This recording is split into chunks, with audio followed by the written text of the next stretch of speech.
As you see on my slides, the name of my presentation is Effective Team Interpreting. My name is Tiffany Leach. This was recorded September 29, 2013 for Introduction to Interpreting at Troy University. What is team interpreting? According to RID, team interpreting is the utilization of two or more interpreters who support each other to meet needs of a particular communication system. As it stated, a team can consist of more than two people, and that will be based on what type of setting that you're interpreting in.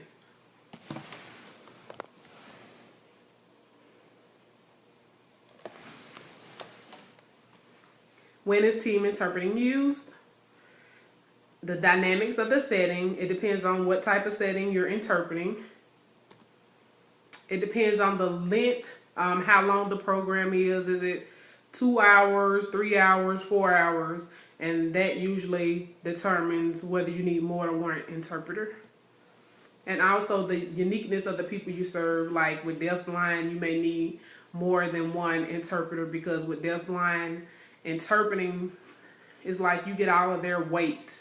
So you will frequently need to switch out, especially with deafblind.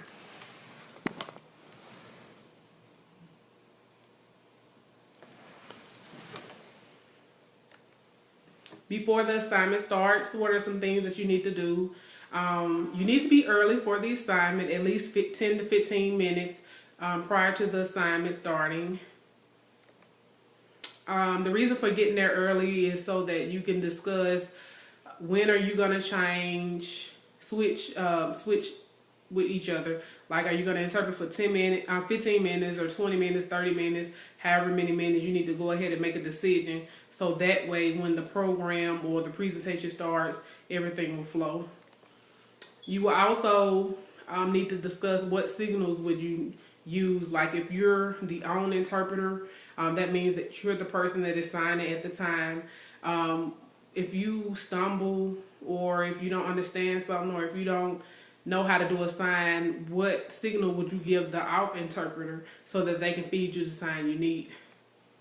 And also discussing how you want to switch, and that too depends on how you're seating, whether you're seating side by side, whether one person's on stage and the other person is sitting. You'll have to come up.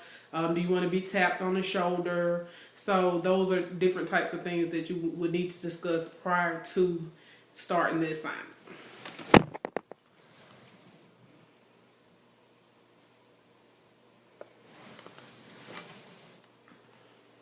The responsibilities of the off interpreter. Again, the off interpreter is the person that is not interpreting at the time. One responsibility will be to jot down notes for feedback, which is given at the end of the presentation or the assignment. If you notice in them signing something but it was inappropriate, it wasn't the sign. Like, I had experience with somebody signing give the interpreters a hand, and they sign give the interpreters a hand, instead of give the interpreters a hand. If they did something and you feel it should, where you're curious to why they did it that way, then you can jot down notes. And basically the notes are just to help you not forget, because you'll be switching on and off, and sometime at the end it's hard to kind of forget the feedback that you have for the person. Also, the responsibility of the off interpreter, as we just stated, is to feed the interpreter that is signing. If they miss something, they didn't hear what was said, or if they misinterpret the clarity of the message, that was not what, maybe they assigned something, but that's not quite what the speakers meant. The concepts didn't match, so you would need to be paying attention so that you can assist with that as well. To actively monitor the working interpreter's accuracy, which I just stated, and also to be a support for the working interpreter in case they need any type of help.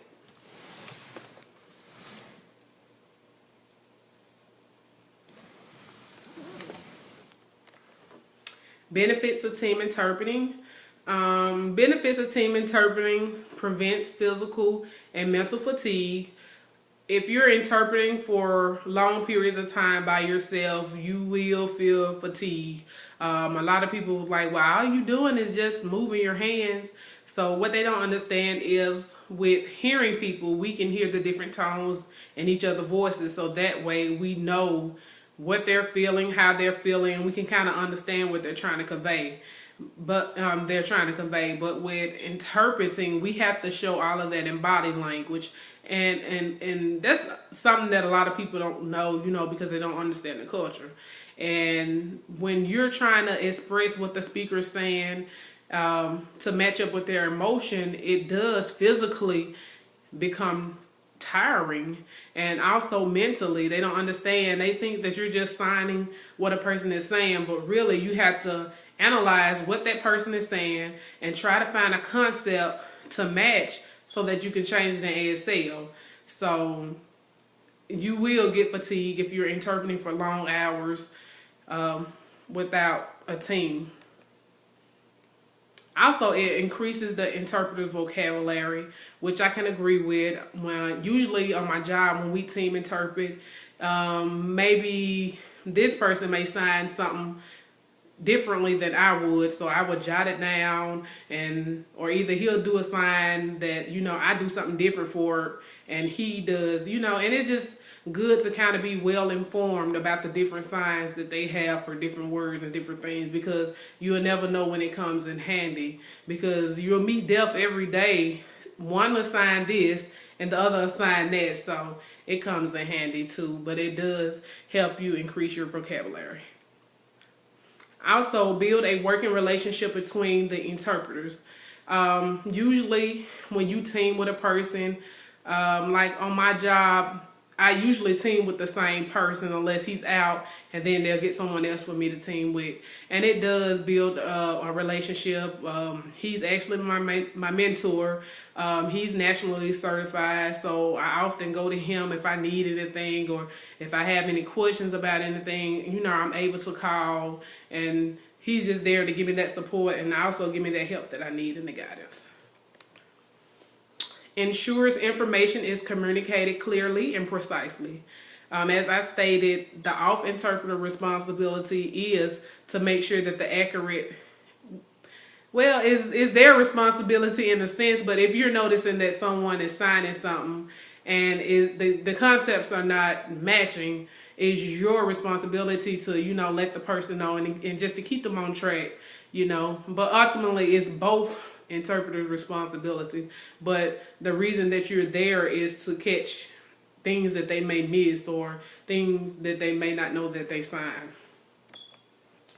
And the last is to provide immediate ongoing feedback to interpreters. As I stated at the end of the assignment or the presentation, you should give each other feedback. As I stated, write notes, jot down. If you have any questions, want to ask, well, why did you sign this instead of signing that?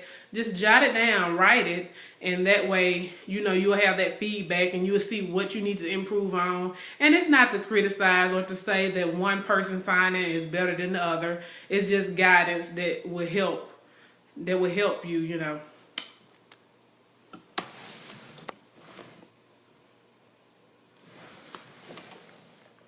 And this is the end of my presentation. Thank you.